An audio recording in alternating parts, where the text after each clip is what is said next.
علماء محققین نے لکھا کہ سچ پر بھی قسم نہیں اٹھانی چاہیے، سچ پر بھی قسم نہیں کھانی چاہیے۔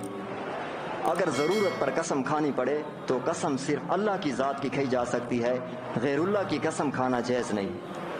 مثال کے طور پر اللہ کی قسم ہو گئی، آپ نے کہا اللہ کے جلال کی قسم ہو گئی، آپ نے کہا اللہ کو گواہ بنا کے کہتا ہوں، قسم ہو گئی، آپ نے کہا اللہ کو گواہ بنا کے، اللہ گواہ ہے، تب بھی قسم ہو گئی، آپ نے کہا اللہ کو حاضر ناظر جان کر کہہ رہا ہوں یہ بات، تب بھی قسم ہو گئی، آپ نے اللہ کا نام نہیں لیا، میں قسم کھاتا ہوں، تب بھی قسم ہو گئی۔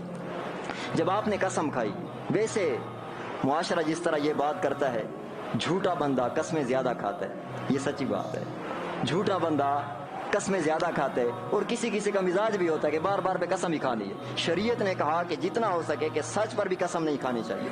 اگر کسی نے ایک دوسرا مسئلہ قسم کے متعلق، کسی کو قسم دینے سے قسم نہیں ہوتی، مثال کے طور پر میں نے آپ سے کہا تمہیں اللہ کی قسم آپ نے یہ چیز کھانی، قسم نہیں ہوتی۔ کسی دوسرے کو قسم دینے سے شریعت میں قسم نہیں ہوتی۔ کوئی بندہ کسی کو کہے کہ تمہیں اللہ کی قسم آپ نے فلاں کام نہیں کرنا، تو شریعت نے کہا کہ کسی کو دوسرے کی طرف دینے سے قسم نہیں ہوتی کہ میں نے آپ کو قسم دے دی، تمہیں قسم کہ تم نے فلاں کام کرنا ہے، شریعت نے کہا کہ ایسے قسم نہیں ہوتی۔ جامعۃ الرشید دارالعلوم کراچی اور اسی طرح دیگر محققین نے اس مسئلے پر اس کے تصدیق موجود ہے۔ دوسرے کو قسم دینے سے قسم نہیں ہوتی، قسم اٹھانے سے قسم ہوتی۔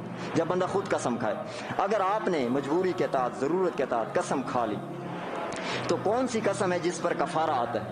اور قرآن کریم میں اللہ رب العزت نے اس کی تفصیل فرمائی، جو بندہ قسم اٹھائے پھر قسم کو توڑ دے تو پھر کون سی قسم ہے جس پر کفارہ دینا پڑتا ہے؟ میں اس کی وضاحت بعد میں کرتا ہوں۔ قسم کی شریعت میں 3 قسمیں ہیں۔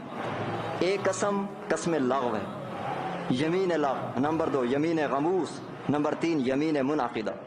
میں آپ کے لہجے میں بات کروں گا۔ نمبر 1، ایک بندے نے قسم اٹھائی، ایک بندہ آیا، اس نے کہا کہ فلاں شخص گھر میں آ گیا، اس کو پتہ تھا کہ یہ بندہ جھوٹ نہیں بولتا، یہ بندہ، اب یہ ایسی قسم ہے نہ کفارہ ہے نہ گناہگار بنے گا، یہ ایسی قسم ہے اگر اس نے کھا لی نہ گناہگار ہوا نہ اس پر کفارہ آئے گا، یہ ایک صورت۔ ایک بندے نے کہا کہ فلاں شخص آ گیا، اس بندے نے اس پر اعتماد کیا کہ یار بندہ سچا ہے، جھوٹ نہیں بولتا، قابل اعتماد بندہ ہے، اس نے اس کے اعتماد پر اس کے آگے قسم کھائی فلاں بندہ آیا ہوا ہے، بعد میں پتہ چلا وہ بندہ آیا نہیں ہے۔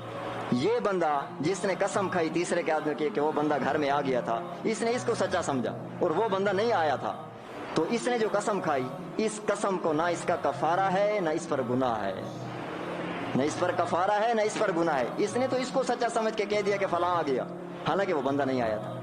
دوسری صورت، اس صورت میں بھی بندہ قسم اٹھانے والا نہ گناہگار ہے نہ کفارہ ہے۔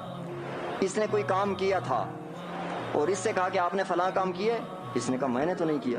اب جس وقت یہ قسم اٹھا رہا ہے اس وقت اس کو یاد نہیں تھا کہ میں نے وہ کام کیا تھا، یہ بھول کر قسم اٹھا لی، نہ گناہ ہے نہ کفارہ ہے۔ تیسری صورت، اس نے قسم اٹھائی نہیں، منہ سے نکل گیا، اس کا ارادہ ہی نہیں تھا، منہ سے عادت تھی، منہ سے قسم نکل گئی، تو قسم نہیں، نہ کفارہ ہے نہ گناہ۔ یہ 3 صورتیں۔ دوسری صورت قسم کی جو حدیث پاک میں نبی کریم صلی اللہ علیہ وسلم نے فرمایا بڑے گناہوں میں سے سب سے بڑا گناہ یہ ہے جس کو یمین غموس کہتے ہیں۔ ایک بندے نے گزشتہ کسی چیز کی قسم کھائی، یہ میں نے جو کہا ہے کہ نہ گناہ ہے نہ کفارہ ہے، یہ گزشتہ معاملے کا معاملہ ہو، آئندہ کا نا، یہ گزشتہ کی بات ہے۔ دوسری صورت، یہ بھی گزشتہ، اس نے کوئی کام کیا، پھر اس نے جان بوجھ کر کہا کہ میں نے وہ کام نہیں کیا، یہ جان بوجھ کر جھوٹی قسم اٹھا رہا ہے، اس پر کفارہ تو نہیں ہے لیکن یہ بندہ بہت بڑا مجرم ہے۔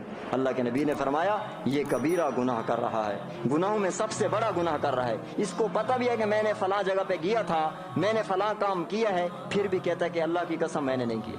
یہ بندہ کبیرہ گناہ کا مرتکب ہے لیکن کفارہ اس پر نہیں ہے کیونکہ گزشتہ کام کی قسم کا معاملہ ہے۔ تیسری صورت، اگر اس نے آئندہ کسی کام کے کرنے یا نہ کرنے کی قسم کھائی اور اس کے خلاف جب کرے گا تو پھر اس پر کفارہ آئے گا۔ اب کفارہ کیا ہے قسم کا؟ جو بندہ قسم اٹھائے آئندہ کی اور پھر اس کے خلاف کر دے تو شریعت نے اس پر کفارہ قرار دیا ہے۔ اس کفارے کی تفصیل قرآن کریم کے 7ویں پارے میں کے اندر موجود ہے۔